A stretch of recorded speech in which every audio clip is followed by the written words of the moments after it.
Le Conseil des ministres, en sa séance du mercredi 25 mai 2022, a adopté un nouveau décret portant nouvelle réglementation sur l'émission de bruit en République du Bénin. Et justement, le mini-débat, sinon la mini-discussion, convainc-moi de ce jour sur Matin d'Éden, se propose de comprendre ce que renferme cette nouvelle réglementation. Parlons de bruit en République du Bénin. Pour faire l'exercice, pour tâcher de comprendre justement les tenants et aboutissants de cette nouvelle réglementation, nous recevons pour vous sur ce plateau, un habitué du plateau d'ailleurs, Fréjus Atinoglu. Il est juriste et il porte une forte sensibilité justement à tout ce qui est préservation de la nature. Bonjour, bienvenue. Bonjour monsieur le journaliste. Merci d'avoir accepté notre invitation. C'est un plaisir. Alors, un sujet évidemment qui permettra aux uns et aux autres d'en savoir davantage par rapport à cette nouvelle réglementation sur l'émission du bruit en République du Bénin. On va commencer déjà par faire entendre aux uns et aux autres ce que l'on entend par bruit. Oui, il faut déjà comprendre par bruit tout son ou vibration sonore produit qui peut être désagréable à l'ouïe, à l'oreille. Okay.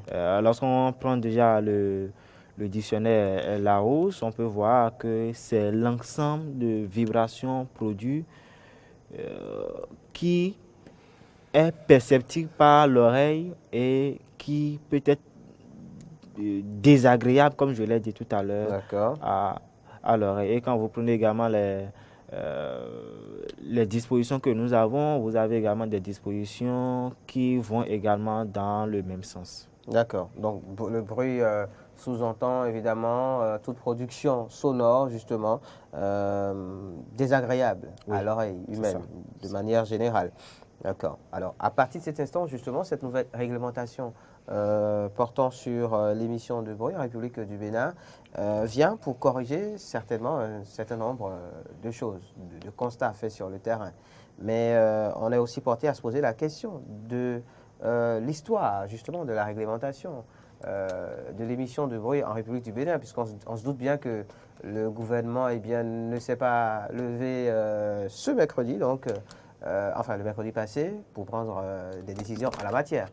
Ce n'est pas pour rien d'ailleurs qu'on parle de nouvelles réglementations. Oui, effectivement, il faut repartir dans l'histoire pour voir que déjà en 1999, nous avons eu la loi cadre sur l'environnement qui a consacré l'article 2 à la pollution sonore. Et déjà, dans cette disposition, on voit que la pollution sonore est interdite dans notre pays et est réglementée selon des heures.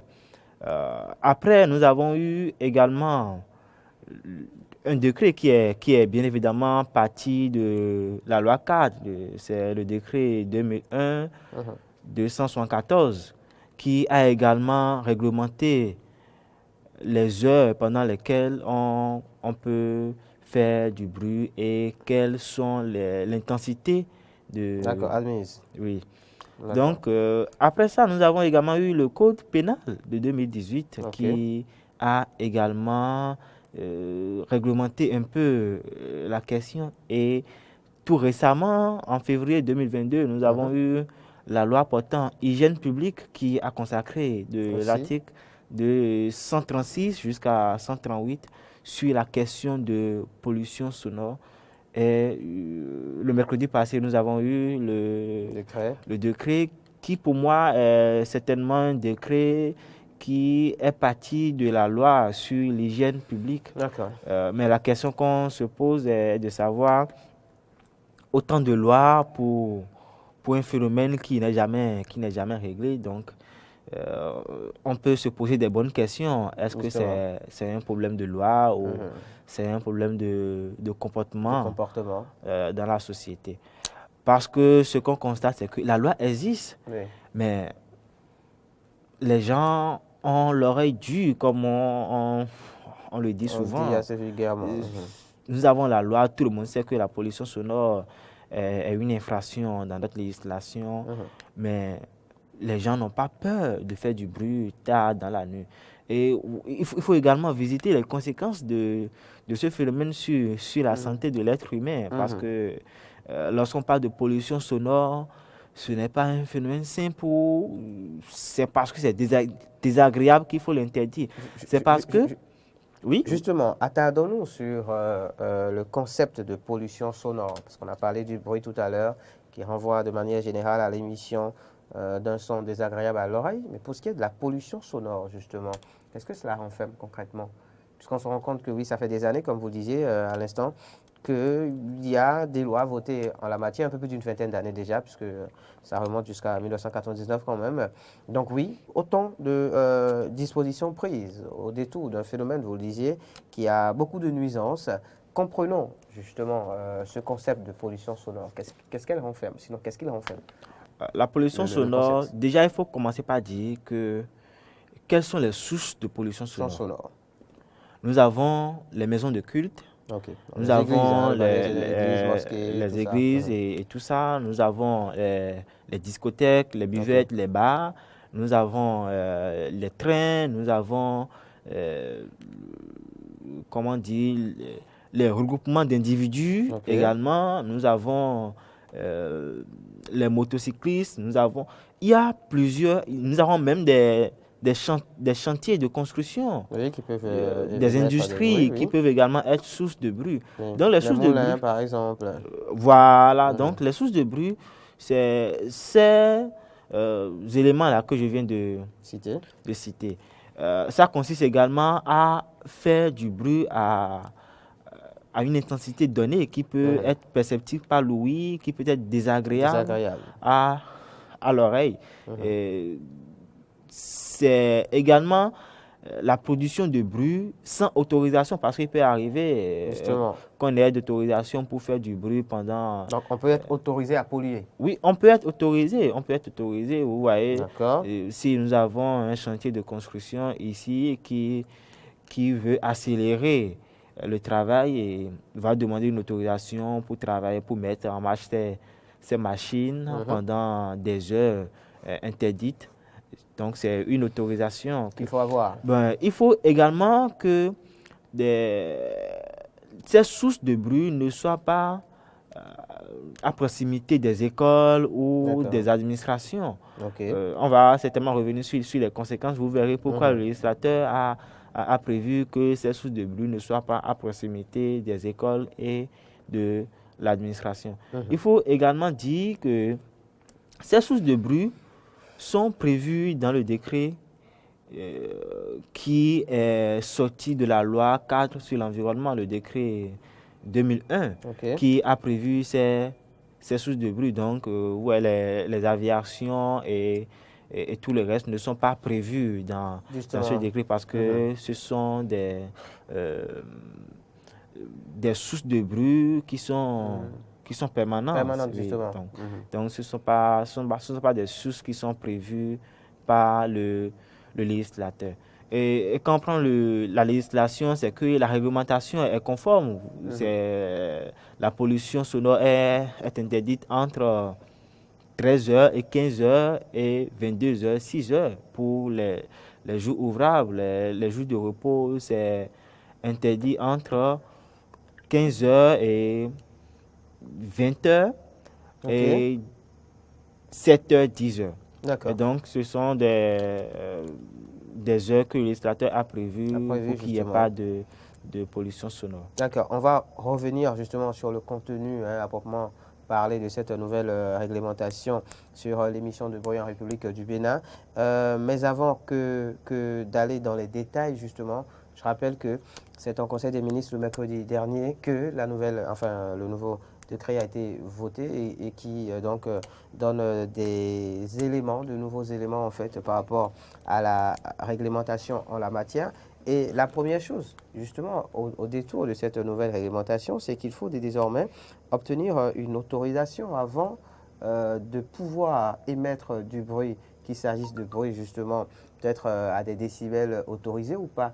C'est-à-dire que pour avoir désormais un bar, un restaurant ou toute autre structure, source de production de bruit, il faut une autorisation.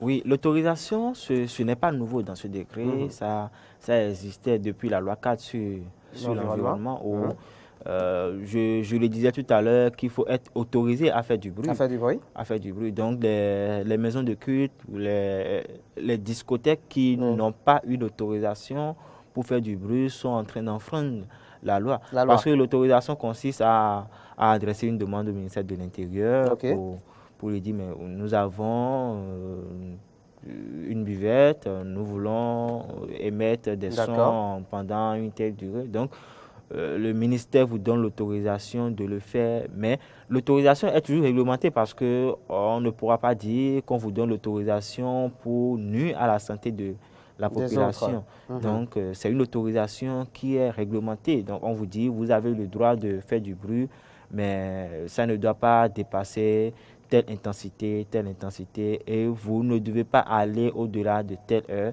Et donc, c'est de ça qu'il s'agit. Lorsque vous voyez dans le code pénal, vous voyez dans la loi 4, vous voyez dans la nouvelle loi sur l'hygiène publique, ça revient toujours, cette question d'autorisation. Mais dans la pratique, est-ce que... Justement, c'est la question que j'allais poser. Est-ce que dans la pratique, c'est, on va dire, nombreux détenteurs de structures produisant du bruit, eh bien, s'acquittent de ce devoir? Oui, moi je pense que c'est d'abord un problème de vulgarisation de l'hôtesse parce que il faut que c'est vrai que nous sommes censés ignorer la loi, mais il faut que ces personnes-là sachent qu'il faut une autorisation désormais pour faire du bruit.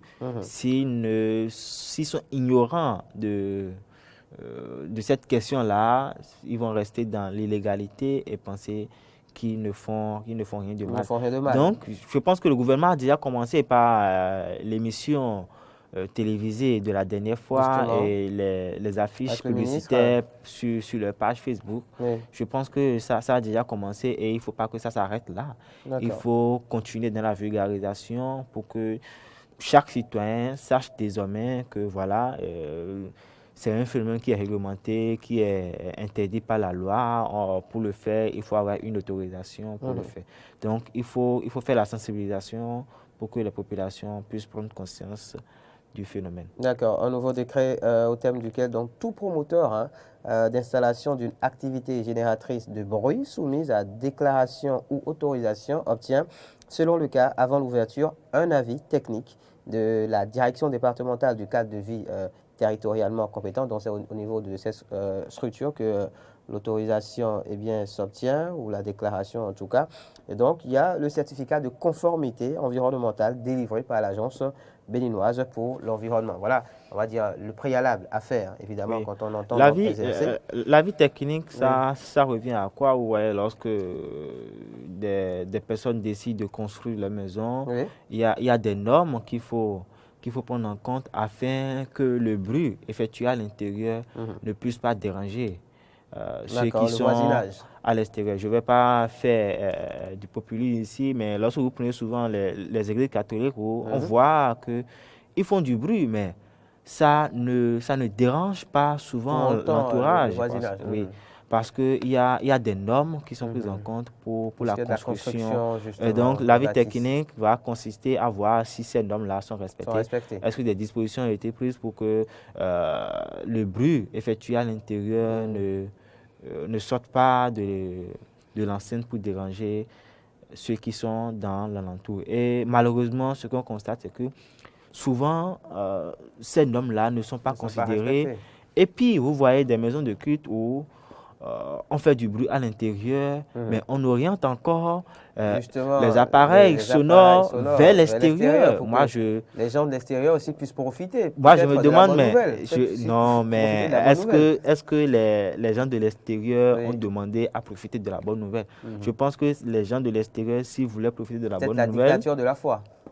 Mais il faut réglementer ça. C'est vrai que nous sommes dans un État laïque, mais lorsque des églises commencent par empiéter sur les règles de la société, il faut sévir.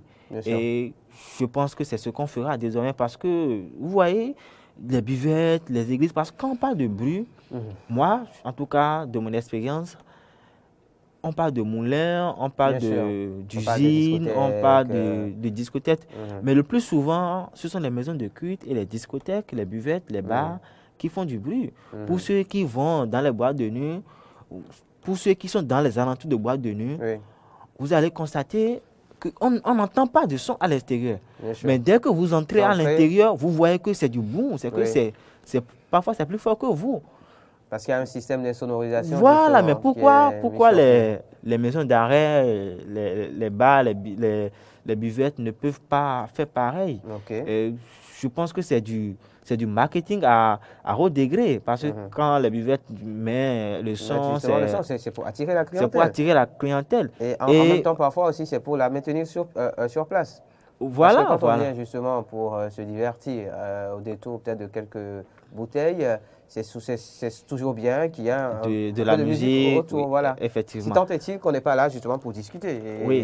Mais si c'est ça, il faut respecter la loi. Il faut construire ces buvettes-là conformément aux réglementations en la matière. Oui, mais et c'est le même cas. Vous imaginez que c'est quand même pas évident pour les espaces en plein air, par exemple, d'être insonorisés. Oui, effectivement. Possible. Effectivement. Et dans ce cas, je pense qu'il faut réduire. Il faut réduire le son. Il faut expliquer à la clientèle. Je pense que si les buvettes sur le plan national doivent commencer par réduire le son, les clients doivent également commencer par s'habituer. À réhabituer leurs oreilles et voilà, aussi en termes de consommation. Donc, ce n'est pas un problème d'attirer de la clientèle, mais c'est un problème de santé publique qu'il faut régler. Et je parlais des conséquences sur la santé justement. Sur l'être humain. Et, vous voyez, lorsque le législateur décide de réglementer un phénomène, c'est qu'il y a certainement un problème. Et le problème ici, c'est que le bruit, ça a des effets sur la santé et sur le comportement de l'être humain. Vous finissez de travailler toute la journée, vous rentrez chez vous à la maison et vous n'arrivez pas à dormir. Vous revenez, le lendemain, vous serez fatigué. Donc, il y aura une pression et vous devenez agressif, vous êtes tout le temps fatigué. Ce sont des effets que le bruit a sur la santé, mais les émetteurs de ces bruits-là ne le savent pas. Les enfants également, vous prenez les enfants qui sont exposés à des bruits, la capacité d'intelligence réduite. Les enfants ne sont plus attentionnés à l'école. C'est pourquoi le législateur a prévu qu'il n'y ait pas de source de bruit aux alentours des écoles.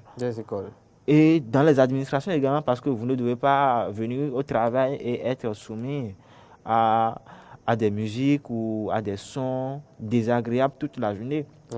Donc, ce sont des effets que le bruit a sur la santé.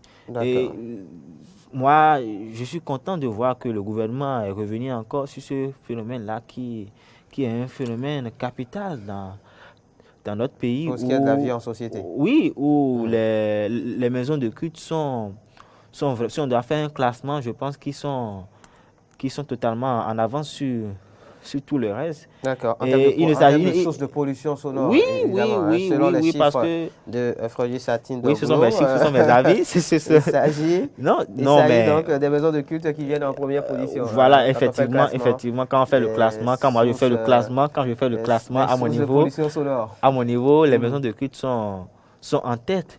Vous voyez des maisons de culte qui sont créées à tout bout de champ ou les vendredis soirs. Vous savez, moi j'en ai été victime, j'en ai été victime où je pense que la Cour constitutionnelle a même rendu une décision en la matière. Et c'est pour ça, quand on en parle, moi, ça m'interpelle. D'accord. Vous voyez, vous finissez par travailler. Vous finissez tard peut-être. Tard dans la journée. Et vous revenez à la maison. Déjà, dès que vous entrez dans le quartier, c'est le son qui vous accueille. Vous rentrez à la maison, vous ne pouvez même pas dormir. Vous dormez peut-être à 3 heures, c'est le son qui vous réveille encore. Vous repartez le lendemain. Prier pour la nation. Oui, vous repartez au boulot le lendemain, vous êtes fatigué, vous revenez. Parfois, moi je quitte le service et à l'idée de rentrer à la maison, je suis stressé. Ne serait-ce que par le bruit. Ne serait-ce que par le bruit. C'est-à-dire, je quitte le boulot, fatigué, je traverse le go slow et je rentre dans le quartier et dès que je vois le quartier comme ça, il y a un stress en fait. Je suis stressé. Je rentre, je ne dors pas et Ouais, il y a plusieurs personnes qui sont victimes de ça, mais ils n'en parlent pas. Ils n'en parlent pas parce que peut-être ils ne savent pas qu'il y a une réglementation en la matière. Ils ne savent pas qu'il y a des instances qui peuvent saisir pour... de réguler. Oui, il y a la police sanitaire qui est située à Papa. Mais est-ce que cette police également fait convenablement son travail? Parce que moi, je me suis plaint de ça. Ok. On ne peut pas avoir une police sanitaire qui est seulement située à Papa, alors qu'il y a des bruits à Glo, tu les appelles, et ils vont quitter à Papa pour Glo, ce n'est pas possible. Donc, je pense qu'au-delà de la réglementation, il faut également mettre les moyens. Il faut également mettre les moyens et peut-être décentraliser également la police sanitaire. Avant que de finir justement par peut-être des recommandations et de tout ce qui pourrait suivre cette nouvelle réglementation, revenons sur la dite réglementation et notamment sur quelques dispositions. L'ouverture des ateliers bruyants, notamment les moulins, les scieries, les forges, les discothèques, les bars, les restaurants, ainsi que la circulation des véhicules de publicité sonore, on n'en a pas parlé, et toute autre forme de communication ou manifestation bruyante en zone d'habitation, y compris sur les lieux de culte, est interdite donc dans les périodes ci-après. Alors les jours ouvrables, c'est de 13h à 15h et de 22h à 6h du matin. Donc c'est-à-dire qu'en 13h et 15h, on suppose que c'est le moment de repos où on doit se reposer, c'est la pause au service. Donc voilà. Et après de 22h à 6h, et également, on ne veut plus de bruit. Parce qu'on doit dormir. Parce qu'on doit dormir pour être debout très tôt le matin et retourner au boulot. Alors, les jours de repos, il s'agit de 20h à 10h. 20h à 10h, donc pas de bruit. C'est ce que stipule la nouvelle réglementation. Et aux autres heures, donc, l'émission de bruit doit respecter les limites de décibels définies par le décret, suivant que l'on est en zone d'habitation, en zone commerciale ou industrielle. De même, l'usage de tout appareil de communication par voie acoustique, il s'agit de sirènes, de haut-parleurs, d'avertisseurs sonores, gênants pour le voisinage est interdit, sauf si l'emploi est exceptionnel et réservé au signalement d'accidents ou d'incidents graves. On va s'en arrêter là, quand même pour revenir rapidement sur quelques points. On a parlé de la tranche de 13 à 15 pour les jours ouvrables, de 22h à 6h du matin aussi, cela peut se comprendre. Puis pour les jours de repos, de 20h à 10h. Par jour de repos, on entend quoi? Les jours fériés, le week-end? Non, je pense que le décret a également prévu les jours fériés qui n'est pas considéré dans les jours de repos. Les jours de repos sont les samedis et les dimanches. D'accord. Parce que les jours ouvrables, c'est du lundi au vendredi. Mais le décret a considéré que les jours fériés et les vendredis, qu'il peut y avoir où la pollution sonore est interdite de 0h à 6h du matin. 6h du matin. Donc, ces jours fériés ne sont pas à confondre avec les jours de repos. Parce que les jours de repos, c'est samedi et dimanche. C'est le week-end en fait. Alors oui, mais sur justement cet aspect des choses, samedi et dimanche, c'est le week-end. C'est des jours de... Je pense que c'est les jours où on doit aller boire. Dans les discothèques, on doit aller dans les promoteurs doivent faire des chiffres d'affaires. Donc, est-ce qu'on peut comprendre qu'on interdise justement l'émission de bruit et par là même l'exercice de ces genres d'activités entre 20h et 10h? Non, on n'interdit pas l'exercice de l'activité. On n'interdit pas l'exercice de l'activité. Oui, mais implicitement. Non. Il faut pas confondre les choses. On n'interdit pas l'exercice de l'activité. On n'interdit pas aux promoteurs de vendre de la bière le samedi soir. Parce mais pour vendre, il faut mettre la musique. Non, pas forcément. À un niveau assez non, pas important, forcément. La clientèle. Non. C'est justement de ça qu'il est question. C'est justement de ça qu'il est. Parce que pour vendre, on n'a pas besoin de mettre la musique. Moi, chez moi... Mais les promoteurs ne parlent... En fait, les promoteurs ne tiennent pas le même langage, en fait. Non, c'est pourquoi il faut éduquer la population à cela. Moi, si je ne prends pas de la bière les samedis soirs et que je rentre d'une mission, je dois me reposer le samedi, que parce que vous prenez de la bière, vous voudrez être à fond dans une musique pour prendre de la bière, vous devez me déranger. Je pense que ce n'est pas possible. Et donc, le législateur n'interdit pas l'exercice de l'activité. On n'interdit pas aux maisons de culte de faire la prière les samedis soirs ou aux buvettes de vendre de la bière les samedis soirs. Mais on interdit justement à ces structures-là de faire du bruit les samedis soirs. Parce que les samedis soirs ou le samedi est fait pour se reposer. On parle de jours ouvrables, on parle de week-end. Le week-end, c'est pour se reposer. Et donc, si une petite partie de la population préfère aller prendre de la bière, il faut dire également que cette partie de la population respecte le droit des autres à jouir de leur repos, de leurs heures de repos. Donc, il ne faut pas confondre l'exercice de l'activité avec la réglementation sur la pollution sonore. D'accord. On passe très rapidement sur d'autres points. Alors, il y a le point en rapport avec d'autres activités interdites, hein, comme l'ouverture et l'exploitation à titre personnel, non professionnel plutôt, des salles de fête en bâche. Puis, il est prévu qu'une dérogation spéciale puisse être accordée par le maire pour l'usage des appareils sonores pour des manifestations exceptionnelles dans les lieux publics, mais pour laquelle l'intensité du bruit ne saurait excéder 80 décibels et la durée 48 heures. Je pense que j'avais commencé par le dire qu'il peut y avoir des cas où on autorise expressément la pollution sonore. Oui. Vous imaginez, nous sommes peut-être en temps de campagne où des associations doivent peut-être se voir. On approche d'ailleurs. Oui, des associations doivent peut-être se rassembler parce qu'on quand on parle de sources de bruit, ce n'est pas seulement les maisons de culte, ce n'est pas seulement les moulins, ni les discothèques. Il y a également l'ensemble des êtres humains ou l'attroupement des êtres humains.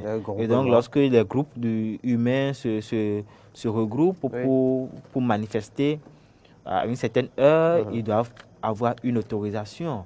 Et je l'ai dit en entame que ce n'est pas parce qu'on donne l'autorisation qu'il faut aller nu à la santé des autres. Donc l'autorisation peut être accordée, mais doit être également limitée. Encadrée aussi. Encadrée, voilà, encadrée.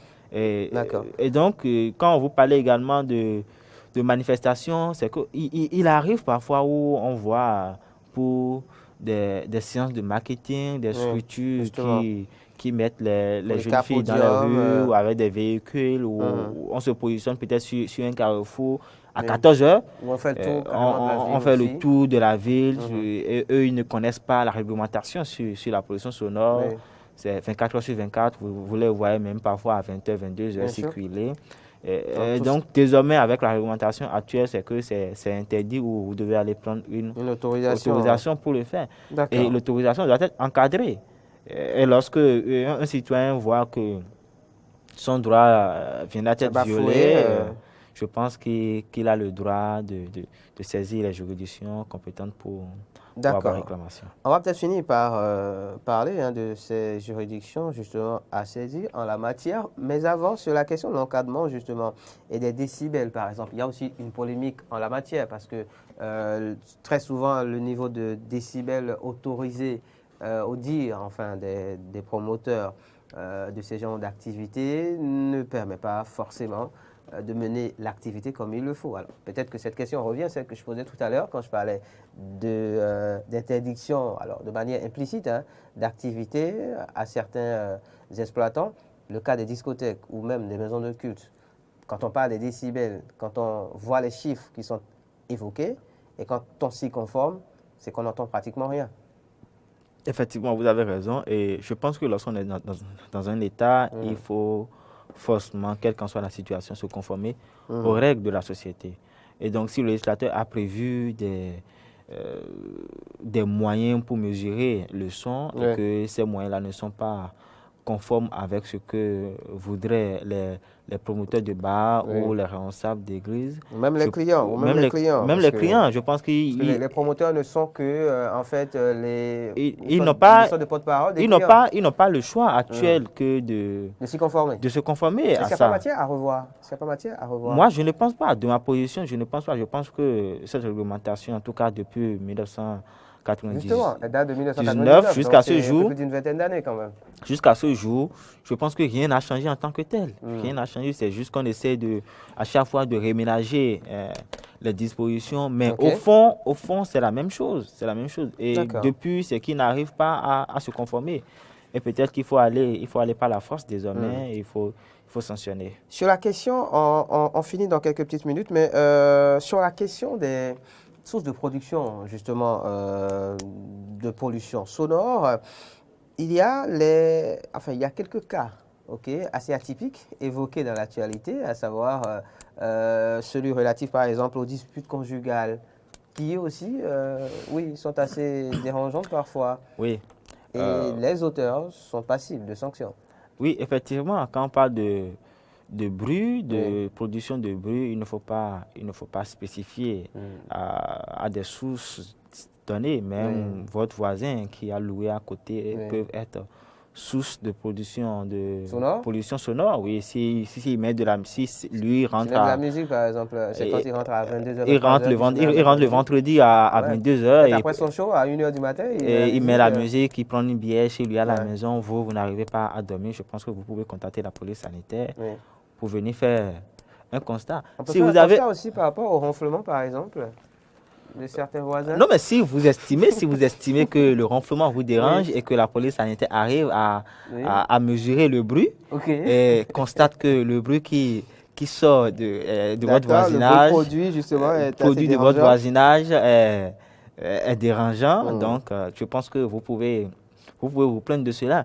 Si vous avez également un couple, un foyer qui tout le temps se met à discuter que le bruit vous dérange, je pense que vous êtes en droit d'interpeller ce couple-là, ces personnes. Encore qu'en parlant de cris, il peut y en avoir de plusieurs sortes, mais bon... Non, mais c'est à vous. Du moment où c'est un bruit, c'est parce que le législateur n'a pas spécifié quel genre de bruit. Il faut avoir, du moment où c'est un bruit et que vous vous sentez dérangé dans l'environnement, il suffit d'appeler la police sanitaire qui vient faire un constat pour venir mesurer le bruit. Est-ce que c'est conforme à la réglementation? Est-ce que, avec les chiffres du décibel, est-ce que c'est bien? Est-ce que c'est pas bien? Du moment où ce n'est pas conforme, vous avez le droit de vous en plaindre et d'être justement, on va dire, satisfait. En parlant de sources de production aussi de pollution sonore assez atypique, le cas des animaux domestiques par exemple, ou même le cas des élevages. Il y en a beaucoup qui produisent des bruits, justement. Oui, effectivement. Et la loi en parle aussi. Et je le disais que les éléments de source de bruit, parfois, importent peu. Tant qu'il y a du bruit Tant qu'il y a du bruit, tant qu'il y a du bruit et que vous vous sentez dérangé dans l'environnement, vous pouvez vous plaindre. Si vous avez votre voisin qui a un chien et qui aboie tout le temps. C'est à 1h du matin que le chien se met à aboyer, vous n'arrivez plus à dormir. Je pense que c'est de votre droit d'interpeller ce voisin-là ou d'appeler la police sanitaire pour venir faire le constat. Donc les éléments de source de bruit importent peu ici. Donc du moment où il y a bruit qui dérange l'environnement, vous pouvez vous en plaindre. Alors on s'en plaint comment justement? Auprès de qui? Quelle autorité? La procédure normale, c'est d'abord d'aller porter plainte à la police sanitaire qui viendra faire un constat. Après le constat, je pense qu'il y a un avis, un avertissement qui est adressé à l'auteur. Et lorsque c'est répété, alors la police sanitaire pourra faire un PV et adresser ce PV-là au procureur de la République qui sera en charge. Mais dans la pratique, lorsque vous allez porter plainte à la police sanitaire, on vous dit de planifier. C'est-à-dire vous saurez que le vendredi, telle personne fera du bruit et vous les prévenez. Et eux, ils vont descendre. Avec l'équipement alors que dans les faits, c'est qu'on n'arrive jamais à savoir quand est-ce que le bruit commence. Lorsque le bruit commence, vous les appelez parce qu'ils ne sont pas en nombre suffisant. Ils n'ont pas les moyens qu'il faut. En tout cas, de mon expérience, ils n'ont pas les moyens qu'il faut. Vous les appelez, soit c'est une équipe qui est déjà à Godomain, vous êtes à Glo, c'est une équipe qui est déjà à Fidjosé, à Kwakpa, alors que vous êtes peut-être à Calavi. Et donc, c'est compliqué. Pour que la police sanitaire puisse venir faire vraiment le constat, c'est que vous devez savoir à quel moment le bruit commence et les prévenir. Bon, vous savez, à tel jour, le vendredi à 22h, ils vont commencer par faire du bruit. Eux, ils viennent. Parce que la police sanitaire doit être là pour constater le bruit. Avant de... Si vous les appelez que le bruit est déjà, le bruit n'existe plus avant leur arrivée, c'est que la police sanitaire ne pourra pas faire le constat et donc ils vont retourner. Mais si le bruit est toujours en cours quand la police vient, la police pourra faire... Il y a matière à sanctionner, d'accord. Donc, il y a matière justement à donner peut-être plus de moyens à la police sanitaire pour pouvoir mener cette lutte. Et je précise qu'au thème justement de ce décret, il a été fait mention de ce qu'une période de, je pense, 6 mois de sensibilisation sera faite avant que de passer concrètement à de la répression. Merci beaucoup, Fréjus Atinloglo. Je rappelle que vous êtes juriste et que vous avez une forte sensibilité pour les questions liées à la préservation de l'environnement. Avec vous, on a tâché donc de comprendre un peu la nouvelle réglementation concernant l'émission de bruit en République du Bénin.